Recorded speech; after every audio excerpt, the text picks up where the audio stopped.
Au milieu des années 80, Steven Spielberg et George Lucas ont un peu plus de 10 ans de carrière et sont déjà les rois d'Hollywood. Symbole d'une fin de cycle professionnelle et artistique, Le Retour du Jedi comme Le Temple Maudit se présente comme des œuvres charnières qui vont participer à transformer l'industrie, mais aussi à faire évoluer en maturité le cinéma respectif des deux amis.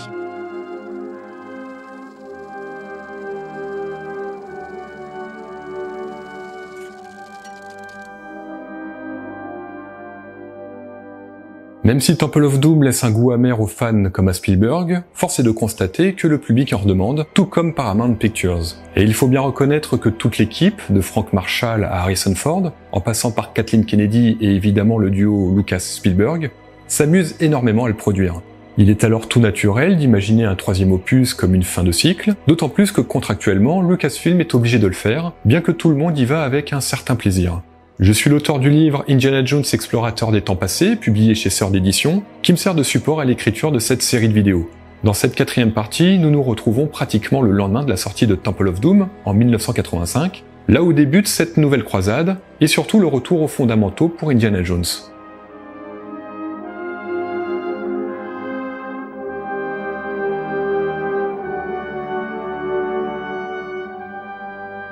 De mon point de vue, l'une des choses intrigantes sur le fait de travailler sur un film comme ça, c'est que vous devez suivre la même cadence que le film, un rythme effréné. Je pense qu'un film moyen possède 300 à 500 configurations de tournage. Mais les 3 films Indiana Jones doivent tourner au moins à 1500, probablement près de 2000 configurations. C'est un exercice incroyablement coûteux, et il y a donc une grande pression pour respecter le planning, qui est très serré. J'ai rarement eu le temps de m'asseoir pour mettre la touche finale à une scène. Je ne me souviens plus du nombre de fois où j'ai dit quelques mots à un électricien sur l'endroit où je voulais une lumière pour entendre Steven crier « Moteur !» Alors, je savais que mon temps était écoulé.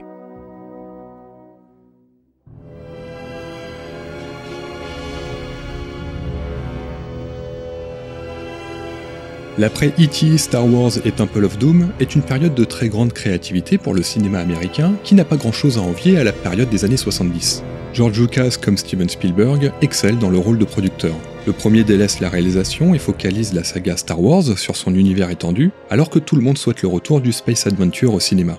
Il en profite aussi pour continuer à porter des œuvres plus indépendantes, voire intellectuelles, comme Latino d'Haskell Wexler, Mishima de Paul Schrader et Powakatsi de Godfrey Reggio, ainsi que quelques trouvailles plus commerciales dans l'univers fantasy, telles que Labyrinth de Jim Henson en 1986 ou encore Willow en 1988, réalisé par son acteur principal dans American Graffiti, devenu réalisateur à succès, Ron Howard. De son côté, Spielberg veut tourner des films plus matures, plus proches de certaines de ses préoccupations en tant que personne sensible, dans un monde qui n'est pas fait que de légèreté ou d'aventure. Rencontre du troisième type où E.T. reflétait déjà cet état d'esprit, mais versait dans le fantastique. Ses réalisations suivantes se déroulent à la période de ségrégation aux États-Unis avec La couleur pourpre en 1985 et lors de l'invasion japonaise en Chine dans l'Empire du Soleil en 1987, tous deux ne rencontrant pas de réel succès au box-office. Spielberg s'en moque, ce cinéma alternatif, plus émotionnel tout en embrassant de grandes causes ou événements historiques, deviendra une partie importante de son œuvre à venir. Il initie également Amblin au cinéma d'animation avec l'exceptionnel An American Tail, Fievel et le Nouveau Monde de Gary Goldman, et surtout Qui veut la peau de Roger Rabbit de Robert Zemeckis, qui servira de terreau très fertile à l'établissement, quelques années plus tard, de DreamWorks Animation. Et enfin, sans lui et sa croyance illimitée aux projets sortant de l'ordinaire, Retour vers le futur de ses collaborateurs Robert Zemeckis et Bob Gale n'existerait tout simplement pas. En quelques années, Lucas et Spielberg ne règnent pas seulement sur Hollywood avec une succession de records historiques au box-office en moins de 10 ans, ils ont aussi et surtout créé autour d'eux un écosystème d'auteurs, réalisateurs et producteurs qui modèle la culture mondiale d'une décennie qui marquera durablement les suivantes. Entre-temps, Indiana Jones bat une nouvelle fois tous les records, cette fois en home video. Le format VHS, le Video Home System de JVC, concurrent du Betamax de Sony, tous deux créations japonaises, se développe exponentiellement dans les foyers du monde entier. Riders fait déjà office de meilleure vente de l'histoire, proposé à partir de novembre 1983, et restant près de 2 ans en tête des ventes envers et contre tous. Conscient d'avoir aussi inventé une sorte de cinéma inusable, qui se revoit encore et encore sans jamais se démoder, Lucas planche déjà sur l'avenir de son héros voulu intemporel. Quelques mois après la sortie du second opus en 1984, Lucas rédige un court synopsis de quelques pages, intitulé Indiana Jones and the Monkey King. En réalité, l'idée d'explorer la légende du roi singe de la tradition littéraire chinoise, le héros Sun Wukong, date du second film, avec en guise d'objet de quête les pêches célestes rattachées au personnage, qui permettent l'immortalité à celui qui en mange. L'introduction prend comme toile de fond une autre idée abandonnée, celle du château hanté en Écosse, et Lucas cherche alors dès le départ à raccrocher les wagons avec le mythe du Saint Graal, dont il confie l'exploration à Deborah Fine, directrice de la recherche et des archives de Lucasfilm, en vue de l'intégration dans le script. Le producteur se tourne vers le jeune Chris Columbus, qui est, à seulement 26 ans, scénariste sur Gremlins de Joe Dante, The Goonies de Richard Donner et Le secret de la pyramide de Barry Levinson, 3 très belles productions de Steven Spielberg. Le jeune homme, qui signe son contrat le 1er octobre 1984, rend son premier script le 3 mai 1985, puis le second le 6 août 1985, sous le titre d'Indiana Jones and the Lost City of Sun Wukong. L'histoire met en scène Indiana Jones et Marcus Brody qui rencontrent de nouveaux protagonistes dans une période se situant après Raiders en 1937. Le passif du personnage se voit enrichir d'une longue quête à la recherche du mythe du roi singe en Chine et en Inde, et c'est finalement propulsé en Afrique que l'histoire se développe sur les traces d'une cité perdue.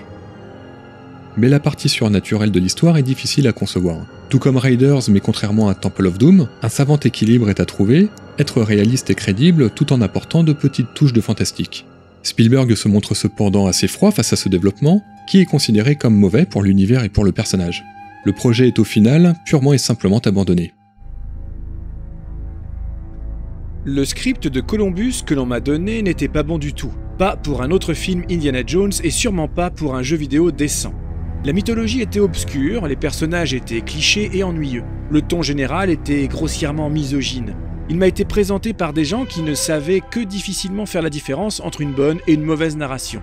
Ils n'auraient sans doute pas recommandé ce script pour faire un film, mais j'imagine qu'ils pensaient, pour ce que ça valait, que ça ferait un bon titre pour cet art mineur qu'est le jeu vidéo. C'est très symboliquement le 1er janvier 1986 que Menno Meyjes est embauché par Lucas sur les recommandations de Spielberg pour donner une nouvelle impulsion avec un scénario dont le MacGuffin serait exclusivement le Graal lui-même et renouer ainsi avec l'esprit du premier film.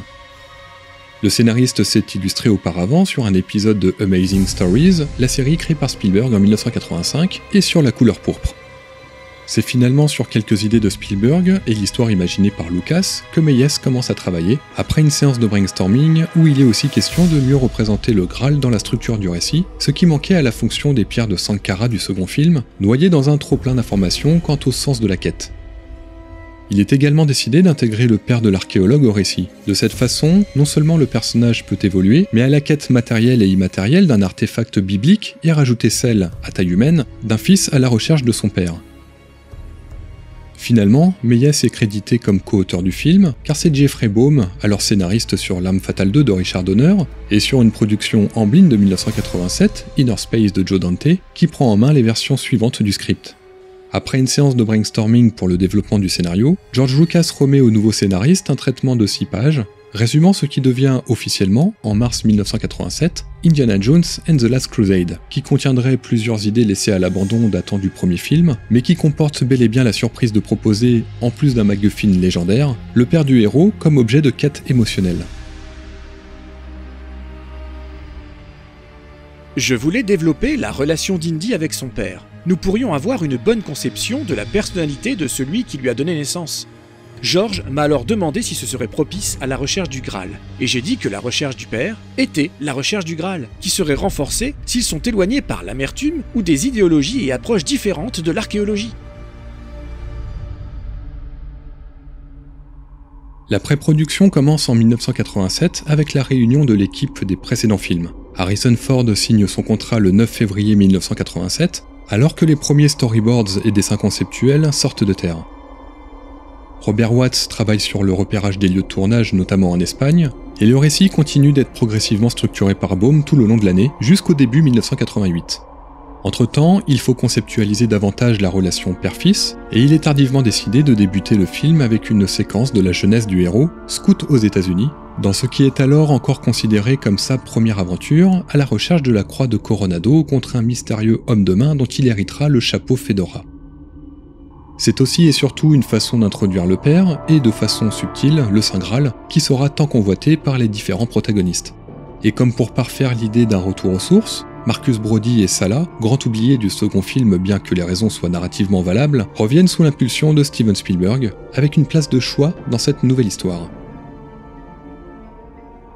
Pour Spielberg, une seule personne peut camper le rôle d'Henry Jones Sr., une décision qu'il garde pour lui mais qui l'amène finalement à refuser le jeu des castings. Le modèle d'Indiana Jones a toujours été James Bond, dans sa définition de héros d'action et d'aventure, de playboy et d'expert dans son domaine, et qui d'autre incarne mieux l'agent secret que son premier interprète, Sir Sean Connery.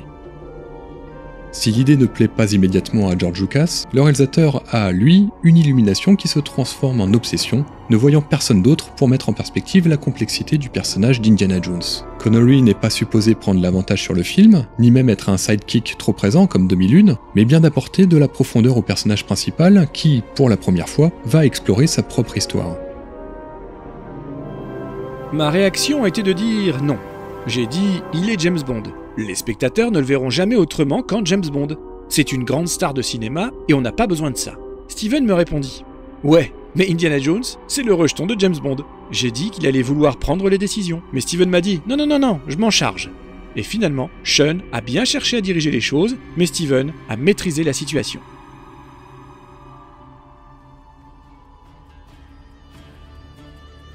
Mais au départ, l'acteur écossais n'est pas spécialement pour. Sa différence d'âge avec Harrison Ford n'est pas énorme, seulement 12 ans, et puis il s'agit d'un second rôle, dans une seconde suite, ce qui, sur le papier, n'est pas très avantageux pour un comédien de sa trempe. Les discussions évoluent cependant, et c'est conquis par l'enthousiasme de Spielberg qu'il accepte au final le rôle, et signe son contrat le 25 mars 1988. Connery aime même à modéliser le personnage en apportant des idées très précises, lui qui est, à la surprise d'Harrison Ford, un fervent amateur d'histoire. Il étoffe les dialogues et pense à des situations qui vont non seulement épaissir son personnage, mais aussi l'aspect comique que va provoquer la rencontre entre les deux générations, comme le fait d'avoir eu une relation avec l'archéologue autrichienne au même titre que son fils. Cela donne forcément plus de travail au scénariste Baum, qui rend en 1988 le script quasi définitif du film, après avoir changé une séquence entière, celle qui ouvrira la narration, passant d'une aventure au Mexique pour récupérer une idole précolombienne en 1939, à celle du jeune Indiana Jones et de la croix de Coronado en 1912. Alors que la post-production bat son plein en vue du tournage prévu pour le mois de mai 1988, c'est une véritable petite famille qui se reforme autour de Lucas et Spielberg. Certains acteurs du premier film dont Ford, mais aussi Kathleen Kennedy, Frank Marshall, le compositeur John Williams, l'éditeur Michael Kahn, le directeur de la photographie Douglas Locombe, le chef décorateur Elliot Scott et les différents intervenants chez ILM. Avec Sean Connery, l'autre nouvelle figure d'importance du film est interprétée par la jeune actrice irlandaise Alison Doody, dont le plus célèbre fait d'armes est un petit rôle dans Dangereusement Vôtre de John Glenn auprès de l'agent 007 campé par Roger Moore. Dans le rôle de l'archéologue autrichienne, elle renoue avec la profondeur du personnage de Marion Ravenwood, dans un tout autre style et avec un destin plutôt funeste. J'étais vraiment en train d'apprendre comment tout fonctionnait, car à cette époque, je n'avais pas réellement d'expérience. Je voulais que mon personnage soit attirant et sexy, mais j'ai trouvé que l'accent était très froid. Et j'étais furieuse contre Sean Connery, car je pensais qu'il avait volé mon rôle. Le film était à propos de la relation père-fils, et ça devait être moi. C'est pourquoi ce troisième film marchait si bien, parce qu'il y avait cette formidable relation. Maintenant que j'y repense, j'aimais le fait que mon personnage passe du bon côté pour devenir elle-même totalement obsédée de vouloir le Graal, rien que pour elle.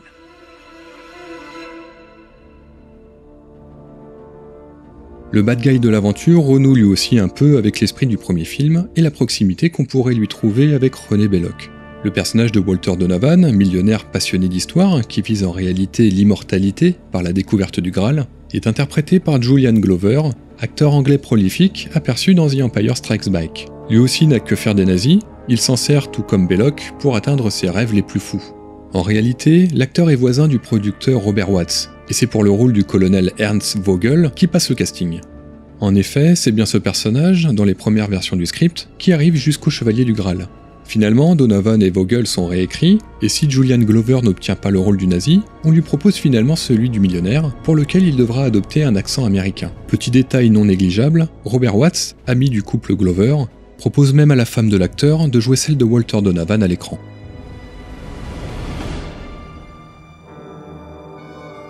La nouveauté du film est aussi de trouver un second acteur pour endosser le rôle d'Indiana Jones sur la timeline de 1912, alors âgé de 13 ans.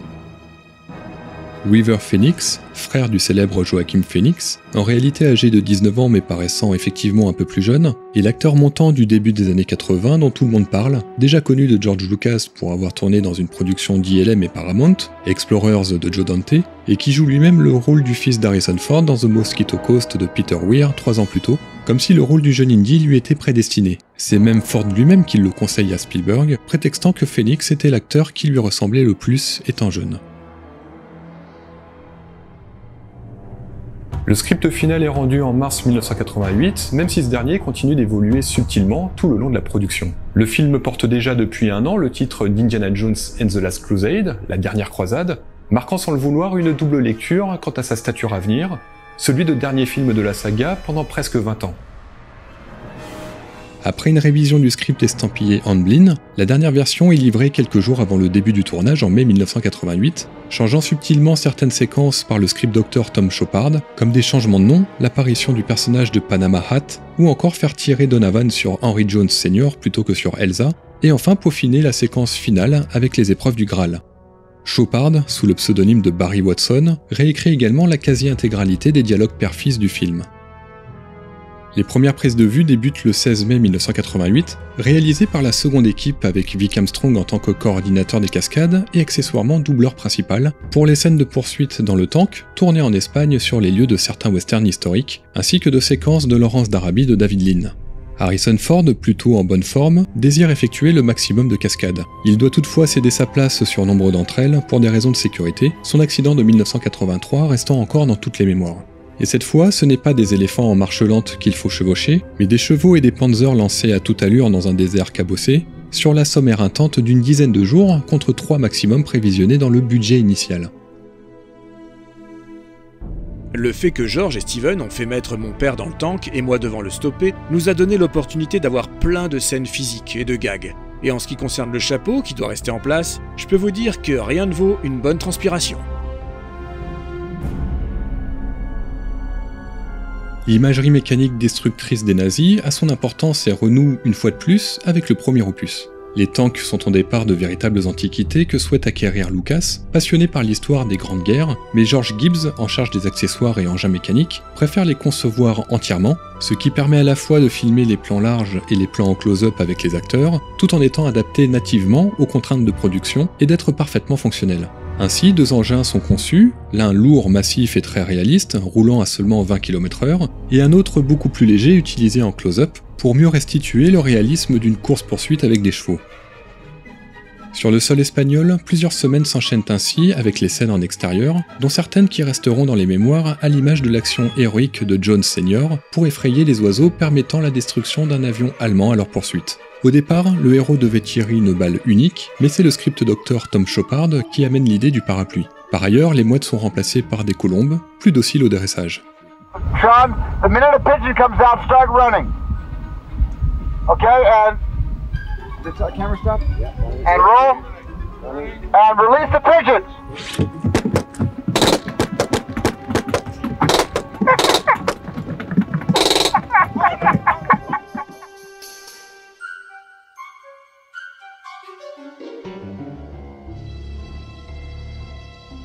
Cette fois, pas de climat difficile comme en Tunisie ou au Sri Lanka, et le 3 juin 1988, l'équipe se rend à Londres dans les très familiers studios d'Elstree, désormais acquis par la société Canon, qui en a profité pour moderniser une partie du complexe. Un lieu qui subit cependant la crise économique du pays et de l'industrie du cinéma, mettant en péril son avenir. Steven Spielberg, quasiment forcé par Frank Marshall de quitter le tournage une demi-journée, se rend à Londres pour plaider en faveur d'Elstree devant le Parlement, et lui permettre de recevoir des subventions afin de rester à flot. Le tournage se déroule néanmoins comme les précédentes productions de Lucasfilm, avec une équipe motivée et extrêmement compétente. Le manoir nazi est reconstitué dans le studio 10 avant d'être incendié, et la production se rend une journée dans le quartier de Westminster à Londres pour les plans de l'aéroport berlinois, dans le magnifique Lawrence Hall où fut tourné The Wall des Pink Floyd quelques années plus tôt. La terrible séquence de l'autodafé des nazis, à Berlin, où Indiana Jones se croise Adolf Hitler, prend quant à elle pour cadre la sublime école de Stowe, au nord de Londres. Kids don't try this at home. It's really best left to professionals like us. People who really know what they're doing.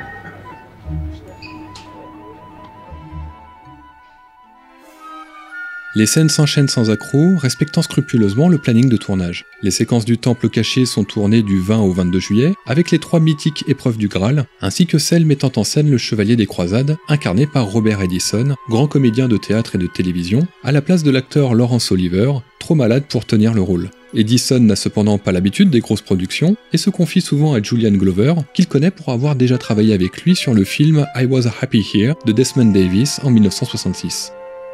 C'est aussi l'occasion de fêter l'anniversaire de la fille de George Lucas, ce qui permet à l'équipe de se détendre. Les soldats nazis ont rapporté cet immense, long gâteau. J'avais vraiment tout préparé. J'avais un petit tremplin, j'ai donc fait un grand saut et j'ai atterri droit dans le gâteau devant toute l'assemblée. Et enfin, tout le monde a ri. C'était super.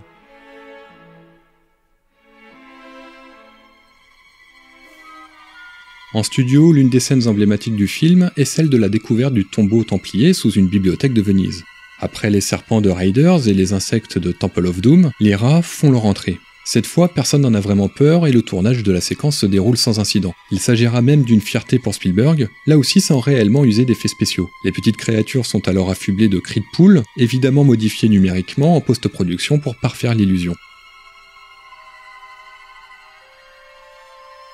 Pour avoir des rats qui ne sont pas infectés par un virus ou une maladie quelconque, vous devez littéralement les élever vous-même depuis la naissance. Nos équipes animalières ont donc donné naissance à quelque chose comme 2000 rongeurs. J'ai mis des serpents sur Karen Allen, j'ai mis des insectes dans les cheveux de Kate Capshaw et des rats sur Alison Doody. Je n'avais aucune honte à le faire. On avait aussi beaucoup de rats mécaniques parce qu'on devait les enflammer. Je n'ai peut-être pas de honte, mais je mets quand même des limites. Actually, I mean, they have personalities, rats do, compared to snakes and insects. Man bites rat. Freak accident.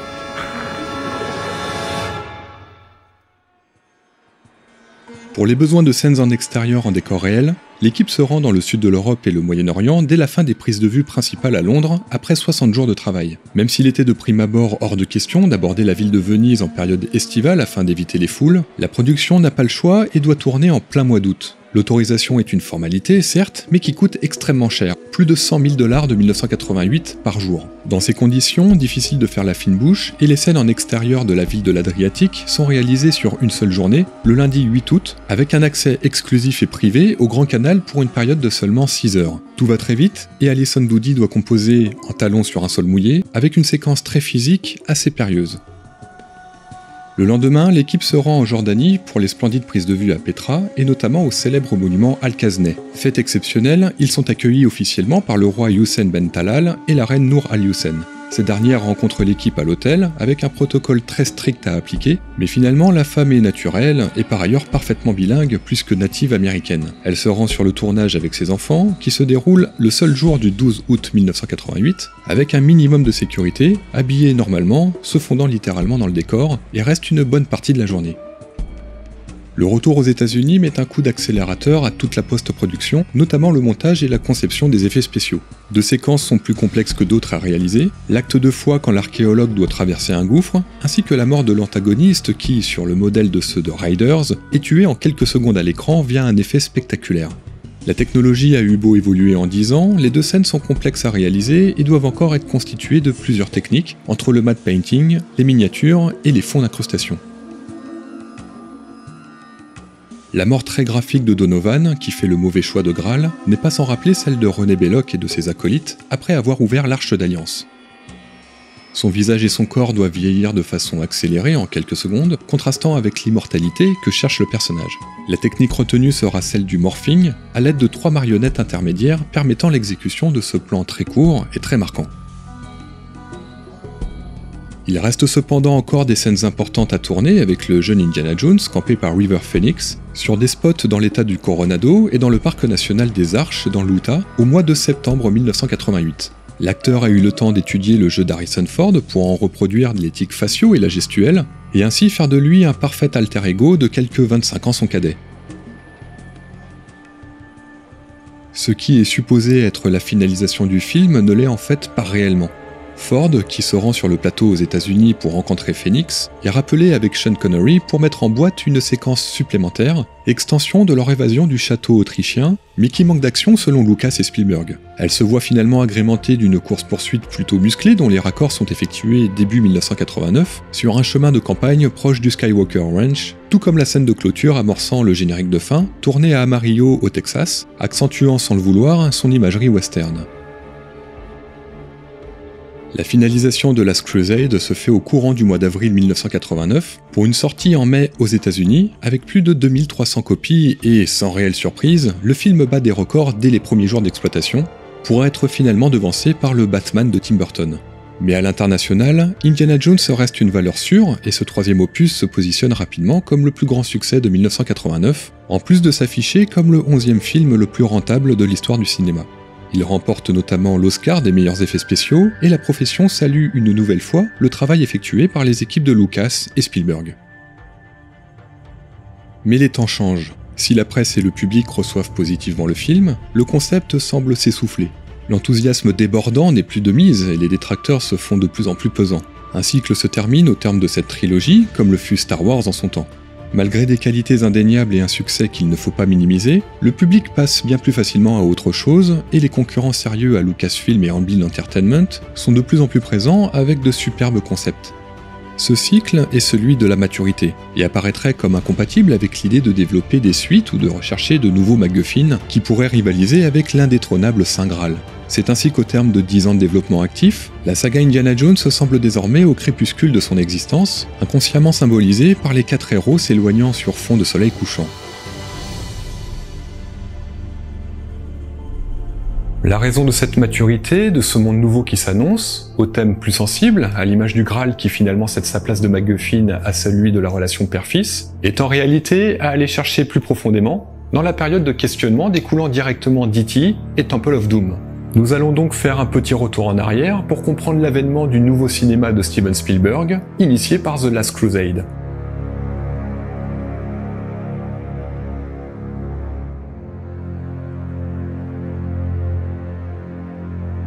Il y a un mal qui ronge le monde, fils. Peut-être le plus grand mal auquel l'humanité doit faire face. La seule chose qui compte est le Graal, et celui qui l'aura en premier. J'ai eu tout le temps de réfléchir pendant que j'étais prisonnier dans ce château. Et j'ai compris pourquoi ma recherche a pris autant de temps. Car c'est maintenant, à ce moment précis de l'histoire, que l'illumination du Graal sera libérée sur le monde. C'est le moment de reverser sa lumière de bonté et sa sagesse, de compassion et de charité. C'est désormais temps de partager son pouvoir de guérison et d'immortalité. Mais si le Graal tombe entre les mains des nazis, sa lumière sera éteinte pour toujours et ce sera l'armée du Führer qui vivra éternellement.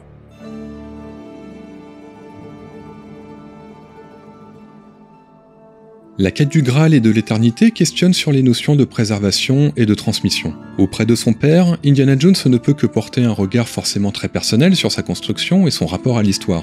Une thématique centrale qui reviendra plus franchement en 2023 avec le 5e film, et qui interroge déjà en 1989 sur le fondement même de la fonction de l'archéologue au sein de l'histoire qui le fascine. Par le biais de leurs personnages, Lucas et Spielberg prennent à contre-pied les critiques essuyées sur les précédents films, mais s'interrogent eux-mêmes sur la substance de leur métier. Une idée symbolisée par Indiana Jones en personne, qui finit au cours du film par se contredire, en découvrant bel et bien un trésor à Venise grâce à un X marquant son emplacement. Une rhétorique bien huilée, où le X marque moins l'emplacement d'un trésor qu'une étape pour y parvenir. Ce qui était tellement évident et désigné comme ne l'étant en réalité pas, se révèle au final plus complexe pour le héros. Le Graal est une déconstruction des croyances, scientifiques, personnelles et religieuses. Il marque un évident tournant, pour le héros comme pour ses créateurs. Cette lecture à double sens du 3e opus de la saga est aussi celle de la maturité pour Lucas et Spielberg, jadis insolents et irrévérencieux dans les années 70, que la décennie suivante va largement apaiser. Le milieu des années 80 marque en effet un énorme changement dans la manière de percevoir le monde pour Steven Spielberg. Sa relation à l'enfance a changé. Elle est pourtant très ancrée dans sa vie et dans son œuvre depuis pratiquement le départ, de la cellule familiale de The Sugarland Express à cette manière très impulsive de filmer Jaws, et bien sûr les figures enfantines de Rencontre du troisième type et E.T. Spielberg est un réalisateur instinctif plus qu'un auteur. Les quelques fois où il reprend la plume après ses débuts sont pour 4 longs métrages mettant en scène l'enfance. Poltergeist en 1982, The Goonies en 1985, Intelligence artificielle en 2001 et bien sûr l'autobiographique The Fabelmans en 2022. En 1984, cependant, lorsque Temple of Doom sort au cinéma, plusieurs événements très marquants vont profondément transformer sa vie. Cette métamorphose s'amorce en réalité en 1982 en pleine gloire d'E.T., mais surtout avec le tournage du film The Twilight Zone, dont il est co-réalisateur et coproducteur, qui vire au drame absolu. Le premier segment réalisé par John Landis connaît un terrible accident d'hélicoptère, tuant sur le coup l'acteur principal Vic Morrow, ainsi que 2 enfants qu'il tenait dans ses bras. Le choc est retentissant. Au-delà du procès qui en découle, Spielberg est rapidement pointé du doigt pour l'irresponsabilité d'une production dont son nom est associé en première ligne, alors qu'E.T. est seulement à 6 semaines d'exploitation et marque déjà l'histoire du cinéma. Un succès vécu comme un cauchemar pour Spielberg. Le réalisateur est même identifié sur les lieux pendant l'accident, l'enfermant dans la tourmente, car le faisant passer une nouvelle fois pour quelqu'un d'incontrôlable et d'insouciant, jusqu'au point de provoquer des accidents, ce qu'il n'est en réalité pas. L'accusation est rapidement démentie, ayant été confondue avec le producteur Frank Marshall. Malgré tout, l'expérience est traumatisante. 1982 a été l'année la plus intéressante de ma carrière. Ça a été un mélange entre le meilleur, avec le succès d'E.T., et le pire, avec la tragédie de Twilight Zone. Une mixture faite d'extase et de chagrin. Cela m'a fait un peu plus grandir. L'accident a jeté un voile sur les 150 personnes impliquées dans cette production. Nous en sommes toujours malades jusqu'au plus profond de notre âme. La minutieuse attention portée à la production de Temple of Doom, dont l'un des acteurs principaux et omniprésents est un enfant, incite Spielberg à être bien plus précautionneux qu'il n'aurait pu l'être avant le drame de 1982. Le mois de juin 1985 marque ainsi un réel tournant. The Goonies sort au cinéma sur une idée de Steven Spielberg qui souhaite renforcer son lien avec l'enfance, mais également Back to the Future, dont il est le producteur ainsi que le premier défenseur, alors que les studios refusaient le script de Robert Zemeckis. Ces films mettant en scène l'enfance et l'adolescence s'inscrivent dans un mois très spécial qui change à jamais Spielberg, devenant père pour la première fois. L'homme perçoit désormais le monde différemment, travaille moins et rentre plutôt chez lui pour profiter de sa famille. Dans la mouvance de ce changement de rythme et lui-même refroidi par le résultat qu'il estime en demi-teinte de Temple of Doom, il enclenche une production considérée comme mineure, l'Empire du Soleil, mettant en scène un petit garçon anglais dans la concession internationale de Shanghai durant la Seconde Guerre mondiale. Mais le film est loin d'être un succès, et une partie de la presse continue de pointer l'immaturité du réalisateur dans sa nouvelle démarche, s'accumulant avec des critiques très vives suite à La Couleur pourpre, où il est accusé de racisme. Dans cette période de doute et de remise en question, le réalisateur ne sait plus réellement de quelle manière il doit faire évoluer son cinéma. Les quelques tentatives sérieuses sont moquées ou décriées, et commercialement le public l'attend davantage sur un E.T. que sur un Empire du Soleil. De son propre aveu, il régresse alors consciemment dans sa manière de travailler, ne sachant comment réagir lorsque ses envies créatives font face à un tel tollé. Cela donne aussi lieu à son film considéré comme le plus faible, Always, à la fin de l'année 1989, mais il accepte bien sûr en parallèle de réaliser la 3e aventure d'Indiana Jones, d'autant plus que le sujet du film, s'il ne l'a pas du tout écrit, donne une perspective nouvelle au héros. Mais la signature de ce nouvel opus est faite à reculons, et si les critiques épargnent largement le film en louant ses qualités, certains soulignent une certaine dissonance dans l'évolution du style de Spielberg. Pour certains, la fraîcheur de Raiders et l'audace de Temple of Doom se sont déjà envolés. Contrairement à la plupart de ses collègues, Spielberg ne se satisfait pas à faire des films pour des spectateurs qui ne cherchent que des émotions simples. Il travaille dans un champ restreint, mais il essaye de l'élargir. Il semblait qu'auparavant, les films de Spielberg étaient entièrement motivés par d'autres films et qu'ils n'avaient aucune réelle connexion avec un monde au-delà. Alors qu'avec L'Empire du Soleil et Indiana Jones et la Dernière Croisade, il apparaît clairement que son cinéma est en train de grandir. Le public ne s'y trompe heureusement pas. Si le film est plus mature et parfois plus lent, la réception est excellente et tout le monde vante les mérites d'un film très équilibré, dont la prestation conjointe d'Harrison Ford et Sean Connery ne passe pas inaperçue. Et comme un véritable retour aux sources, la thématique associée à l'histoire va remettre le héros au centre de ce qu'il sait faire le mieux, trouver des trésors et taper sur les nazis, le tout avec le plus emblématique des MacGuffin. À l'image de l'Arche d'Alliance, le Graal n'a étrangement jamais eu beaucoup d'écho au cinéma. L'une des premières occurrences date de 1904 par l'un des premiers grands noms du cinéma, Edwin S. Porter, qui adapte l'opéra de Richard Wagner, Parsifal.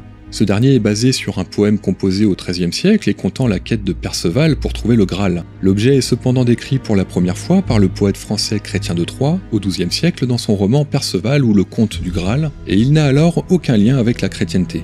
Il s'agit au départ d'un large récipient, peu profond, orné de pierres précieuses, duquel sort une quantité infinie de nourriture. Mais plus la promesse est belle, plus l'illusion est terrible, et la quête du Graal s'apparente bien souvent à celle de l'Eldorado. Déjà à l'époque, la fonction de l'objet a tout d'un MacGuffin. Il s'agit ni plus ni moins que d'un prétexte pour justifier des quêtes grandioses à la double grille de lecture. Ce n'est qu'au cours du XIIIe siècle que le Graal se transforme en objet sacré biblique, et pas des moindres. Selon le poète français Robert de Boron, l'objet ne serait autre que le Saint Calice, la coupe utilisée par Jésus-Christ lors de la scène. Il est alors important de bien séparer les deux objets. Le Saint Calice a une existence probable et avérée historiquement, et le Saint Graal en est une représentation fantasmée et fictionnelle datant de la littérature médiévale du temps des croisades. Car oui, le Graal, sacré ou non, est bien une invention des auteurs d'alors, et son rapprochement avec le Saint Calice n'est qu'un prétexte donnant de l'importance et des pouvoirs à une relique qui n'en avait pas autant jusqu'ici. 3 célèbres tentatives de mettre le Graal au centre d'un cinéma moderne sortent du lot en moins de 10 ans avant l'apparition d'Indiana Jones en 1981. La première est un film français de Robert Bresson, Lancelot du Lac en 1974, véritable gouffre financier mais d'excellente facture bien qu'un peu austère, salué par la critique et boudé par le public. La seconde est une comédie burlesque d'une célèbre troupe anglaise, Monty Python and the Holy Grail de Terry Gilliam et Terry Jones en 1975, qui est paradoxalement l'une des meilleures représentations, bien qu'hautement comique, de la quête des chevaliers d'Arthur. Enfin, la troisième tentative est un succès sur tous les points, Excalibur de John Boorman en 1981, sorti quelques mois avant Raiders, et qui propose une séquence dédiée au Saint Calice, à la fois réussie et au double sens très prononcé quant à sa nature fantasmée. Si cela peut paraître anodin, tout comme l'Arche d'Alliance et en dehors de quelques rares représentations de manuels scolaires, le grand public n'a alors en 1989 pas d'idée précise sur la nature de l'artefact et confond assez facilement l'objet biblique avec celui des croisades. Plus que tout, les seuls longs métrages modernes traitant du sujet sont des films supposément historiques, manquant probablement un peu précisément de recul historique. Chose faite avec le script porté par George Lucas, qui met en perspective la relique comme cela n'avait jamais été fait, sur une base plutôt moderne, en plaçant l'action en 1938. Et afin de garder la recette gagnante du premier opus, le MacGuffin est lui aussi sollicité par les nazis, même si cette fois, Henry Jones Jr. ne part pas à la recherche du Graal à proprement parler, mais bien de son père, le véritable spécialiste de la famille. Contrairement au coffre biblique, les choses sont toutefois moins aisées pour retomber sur de véritables valeurs historiques, puisque le Graal dans sa dimension médiévale, Henry Jones Sr. étant justement professeur de littérature médiévale, n'a aucune existence réelle. De plus, il semble important pour les auteurs du film de continuer de raccrocher l'objet à la foi chrétienne, ce qui ne complique pas réellement les choses puisqu'il n'en est pas autrement dans l'esprit du public. Un point d'accroche est alors retenu, les croisades, où s'opposent les grandes religions monothéistes dont Jésus est une figure centrale. Le film invente alors littéralement à partir de là sa propre mythologie interne, un peu comme dans Temple of Doom, là où Raiders réussissait à tourner assez adroitement autour de données réelles en se contentant de les extrapoler. Le film articule son intrigue autour d'une tablette retrouvée par hasard en Turquie lors de fouilles pour extraire du cuivre par des ingénieurs de l'homme d'affaires et collectionneur d'antiquités américain Walter Donovan. Cette tablette, écrite en latin moderne, mentionne la vie éternelle et une coupe qui contenait le sang de Jésus-Christ. L'homme mène alors l'enquête et tombe sur le manuscrit d'un moine franciscain qui vécut en France au XIIe siècle, racontant l'histoire de 3 frères, chevaliers de la première croisade qui auraient découvert le Saint Graal. L'un des 3 frères serait resté auprès de l'artefact dans un lieu secret pour l'éternité, et les 2 autres auraient malgré eux laissé des indices sur cet endroit à leur mort. Sir Richard serait enterré dans les catacombes de Venise en Italie, et le 3e frère dont le nom est inconnu aurait voyagé jusqu'en France où il aurait confié son savoir aux moines franciscains. Le problème pour le collectionneur américain est que la tombe à Venise est introuvable. Le fait d'embaucher Henry Jones Sr. est un avantage certain. Le vieil homme est un spécialiste de renommée mondiale et suffisamment passionné par le sujet pour ne pas nécessairement voir ce qu'il se trame avec les nazis. À Venise, alors qu'Indiana Jones trouve la tombe de Sir Richard à l'aide du journal de son père, il est attaqué par des hommes mystérieux se révélant être la confrérie de l'épée cruciforme, appuyant l'idée d'un lien avec les croisades. Là également, tout est fictionnel, mais place l'histoire dans un sens intéressant.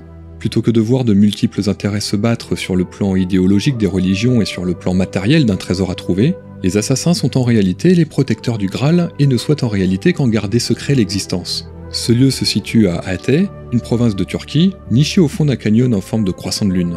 Si aucun endroit de ce genre n'existe, le Temple du Soleil décrit dans le film est cependant représenté par la façade du célèbre Al-Khazneh, cité antique de Petra, en Jordanie.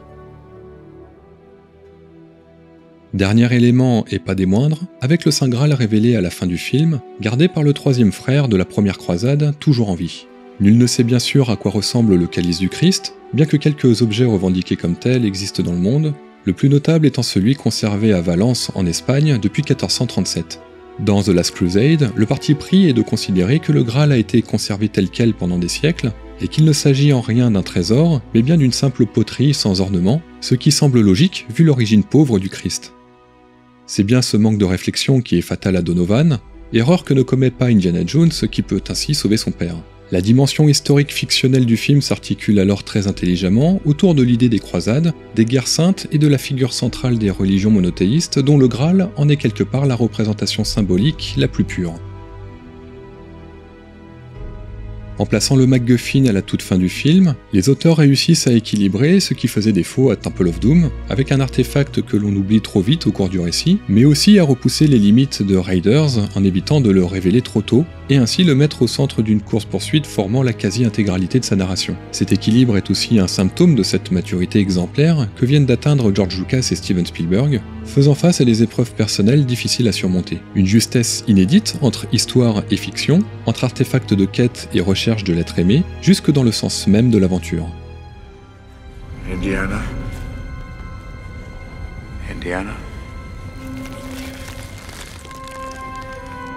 Let it go.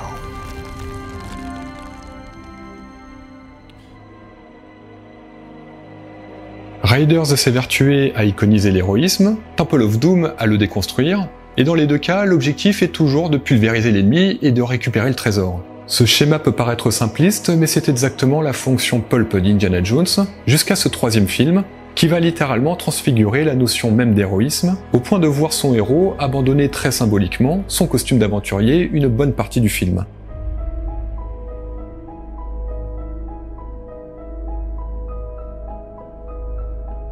The Last Crusade n'est finalement pas un film à propos d'Indiana Jones. L'archéologue quasi-quarantenaire se retrouve dans une démarche d'introspection, et si la quête matérielle existe bel et bien, elle n'est au départ pas le but des auteurs.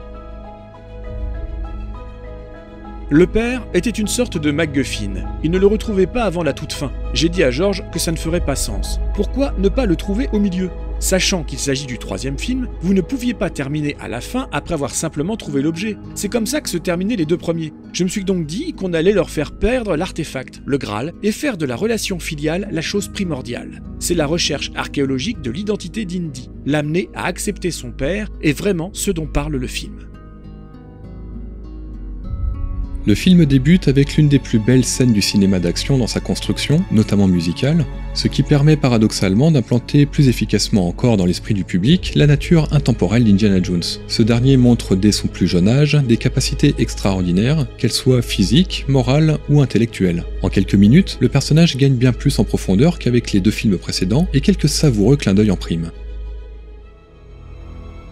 La réalisation est d'une limpidité incroyable et raccorde la narration avec la suite du film en 1938, tout en amenant dans l'esprit des spectateurs une dimension finalement assez peu présente jusqu'ici. Dans Raiders, le début du film permet de présenter le concurrent René Belloc, mais les deux archéologues ne font que rechercher une idole en or, les assimilant plutôt à des chasseurs de trésors. Dans Temple of Doom, le début du film montre Jones échanger une relique chinoise contre un diamant et lui fait gagner deux faire-valoir qui le suivront partout. Conscients de la nécessité de faire évoluer le personnage, les auteurs vont cette fois remettre les pendules à l'heure. Avec la croix de Coronado, Indy protège un trésor national de son propre pays qui lui échappe en 1912, mais qu'il récupère finalement en 1938 au Portugal, alors qu'il perd définitivement l'idole et le diamant des deux précédents films. Ténacité, abnégation et enfin accomplissement sont les maîtres mots de cette nouvelle définition de l'héroïsme, et le contraste est saisissant. Le père impose quant à lui une stature d'importance dès le départ.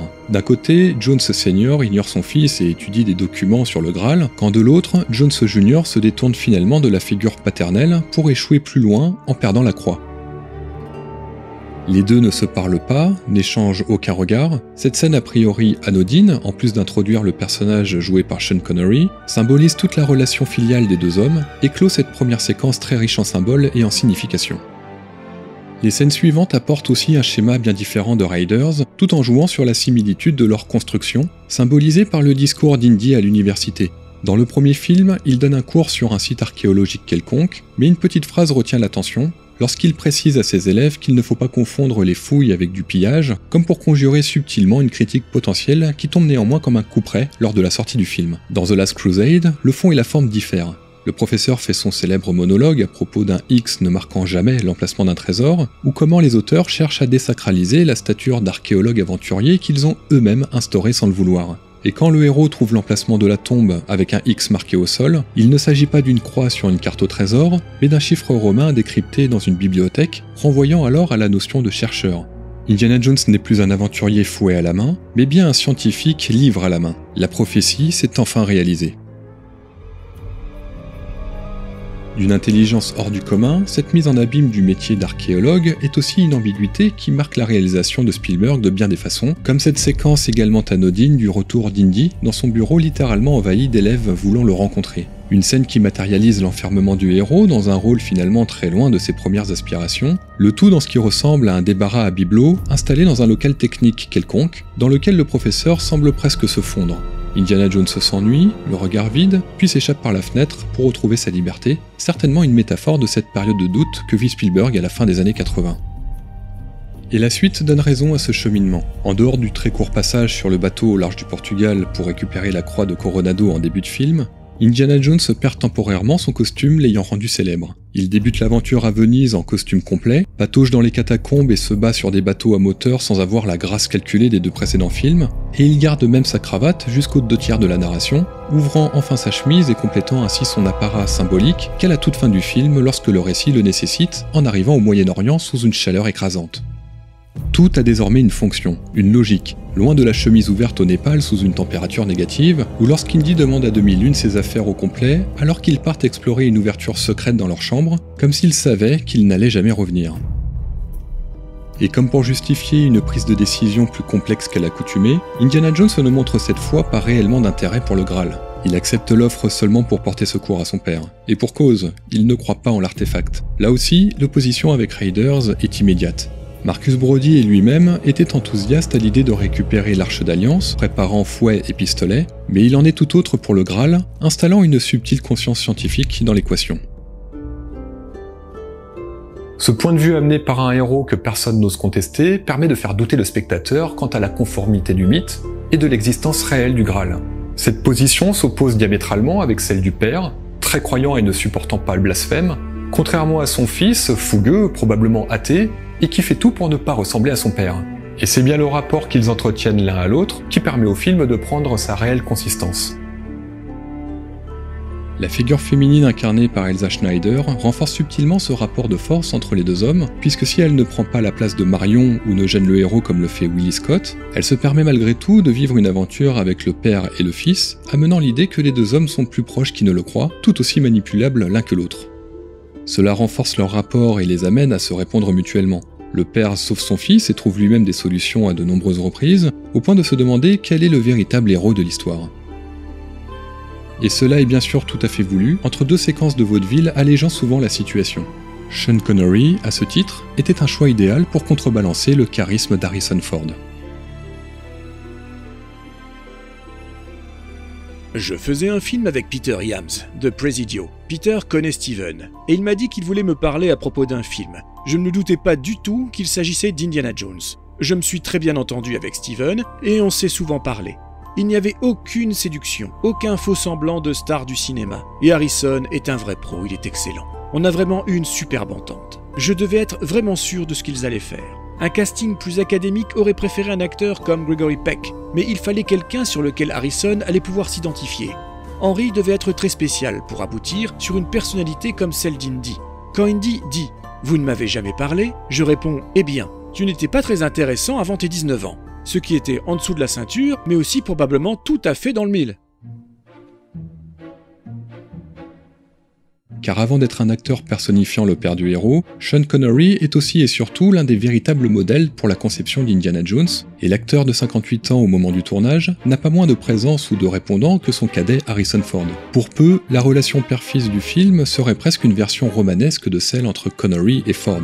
L'acteur de James Bond permet aussi quelques trouvailles permettant d'épaissir son personnage à chaque instant, comme cette réplique absente du script. How did you know she was a Nazi? She talks in her sleep.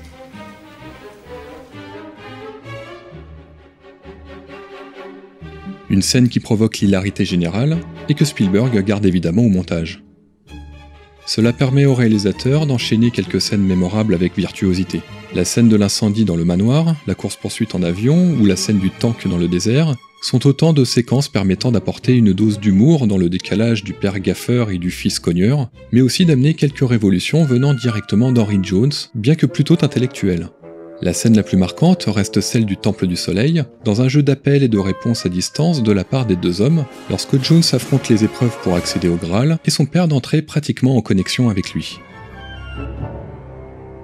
Pendant un court instant après la récupération de l'artefact, le fils sauve son père, et les deux hommes entament une courte immortalité qui se termine en quittant le temple. Ultime leçon d'humilité, Indiana Jones ne peut se retenir de tenter d'acquérir le Graal dans une séquence en miroir à l'avidité du personnage d'Elsa Schneider. Le père a atteint son rêve, sa mission sacrée, mais le Graal est moins un objet de quête qu'une quête immatérielle pour l'homme.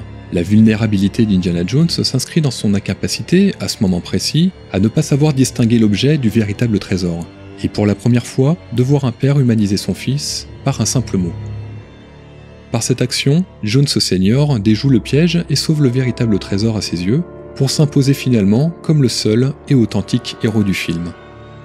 La réconciliation et les retrouvailles sont complètes, et Spielberg le précise de manière très iconique dans sa réalisation. Pas de retour à la civilisation ou de filles à embrasser, les quatre compères avec Salah et Marcus se partagent la notion d'héroïsme face au soleil couchant. Cette maturité quant au devenir de la figure archétypale d'Indiana Jones est aussi celle de ses auteurs, en montrant que l'héroïsme n'en est que plus flamboyant lorsqu'il est humble, collégial et profondément humain. La réalisation globale du film est également dans la pure continuité des deux précédents avec, comme à l'accoutumée chez Spielberg, des plans d'une très rare précision à son époque. La mise en valeur d'Indiana Jones est certes moins iconique, avec moins de jeux d'ombre et de lumière, malgré l'implication toujours aussi remarquable du directeur de la photographie Douglas Lacombe. Ainsi, le film n'est pas avare en scènes d'action et en cliffhangers, tout en laissant la part belle à quelques séquences d'exception, comme la scène de la bibliothèque menant à la tombe de Sir Richard à Venise. Tour à tour, Indiana Jones trouve la séquence dans les chiffres romains menant au X, avec un mouvement de caméra dévoilant au fur et à mesure la réponse à l'énigme au rythme de la progression du héros dans les escaliers. Un véritable ballet qui, pris dans sa globalité, montre l'extraordinaire musicalité de la mise en scène de Spielberg, avec le soutien indéfectible de John Williams. Séquence iconique dans l'esprit de la saga, le héros fracasse même le sol de l'ancienne église pour accéder aux catacombes, s'équipant d'un potelet dont le bruit est synchronisé avec les coups de tampon du bibliothécaire, ou comment Spielberg réussit à allier une construction parfaite de résolution d'énigmes avec humour et suspense. Même recette dans La libération du père, bourrée de rebondissements jusqu'à l'incendie et l'échappée en moto, et qui s'inscrit dans une panoplie de scènes d'action qui font culminer The Last Crusade comme le plus fougueux des trois films. Ainsi, l'enchaînement de situations mortelles donnerait presque le tournis, avec un impressionnant dispositif pour simuler le tremblement de terre de fin, un énorme set de tournage entièrement monté sur vérin hydraulique. Harrison Ford, malgré deux précédents opus déjà très éreintants, doit faire bonne figure physiquement, lui qui s'approche déjà doucement de la cinquantaine. Le problème qui peut se présenter de temps à autre est quand on se retrouve dans des situations qui sont si spectaculaires, énormes ou complexes que vous perdez l'incarnation du personnage. Nous essayons alors de le garder dans l'action et d'avoir assez d'éléments en nous pour que vous sachiez que c'est réellement Indiana Jones qui fait tout ça. Indiana Jones et la dernière croisade serait-il un film parfait ? Pour beaucoup, cette troisième aventure de l'archéologue américain culmine très largement au-dessus des autres, voire même du cinéma mondial en 1989. Plusieurs choses en font une œuvre singulière, de sa maturité au déploiement toujours plus impressionnant de ses scènes d'action, mais un élément retient particulièrement l'attention, avec un recul nécessaire de quelques années dans la filmographie de Steven Spielberg. Si les nazis sont toujours dépeints comme d'horribles personnages, le caricatural Major Arnold Toth cède sa place à une version plus modérée avec le calme de Walter Donovan et la sobriété du colonel Ernst Vogel. La maturité du propos ne fait aucun doute, et il est surtout le signe du passage tardif à l'âge adulte de son réalisateur, dont ce film en est un pivot indéniable. Un propos illustré par la perte de l'enfance par la mémoire dans Hook en 1991, par la perte du contrôle de l'homme sur ses créations avec Jurassic Park en 1993, et enfin la perte d'humanité par l'humanité elle-même avec la liste de Schindler la même année.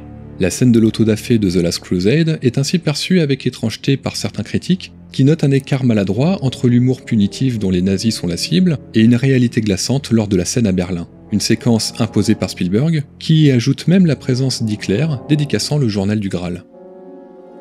Basculement dans la réalité pour les uns au détriment d'un propos déjà riche, ce court aparté dans le récit semble faire bande à part avec le reste du film, mais dénote bien plus dans la démarche intellectuelle de Spielberg de proposer aussi un cinéma donnant de véritables leçons d'histoire. Une sorte de revanche sur la trilogie Indiana Jones qui marque 10 années d'évolution pour Spielberg pour atteindre en ce début des années 90 une stature nouvelle, différente dans sa démarche de cinéaste engagé. Le réalisateur a dit qu'il ferait Last Crusade pour 2 raisons, et l'une d'elles est d'honorer son engagement envers son ami Lucas, l'autre étant de conjurer le sort des affres du second opus. Résultat, le film semble tenir par simple esprit d'obligation. Comme James Bond et Superman, Indiana Jones est un super-héros intemporel, invulnérable, immortel. Mais l'Empire du Soleil le montre, Spielberg a grandi au-delà des super-héros. Il a conclu son deal avec Lucas il y a plus de 10 ans, quand il n'était encore qu'un jeune homme se cherchant. Et désormais, son cœur n'y est plus. Cette conclusion peut sembler un peu abusive pour Steven Spielberg, mais fera acte. Tout comme Star Wars, Indiana Jones tire sa révérence et restera pendant des années un pur produit des années 80.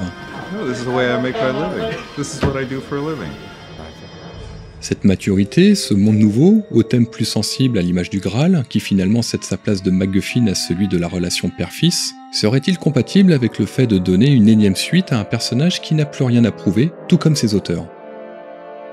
Avec ou sans Spielberg, Indiana Jones n'a heureusement pas dit son dernier mot. George Lucas enclenche, sur le modèle encore timide de Star Wars, un univers étendu qui, lui aussi, fera date.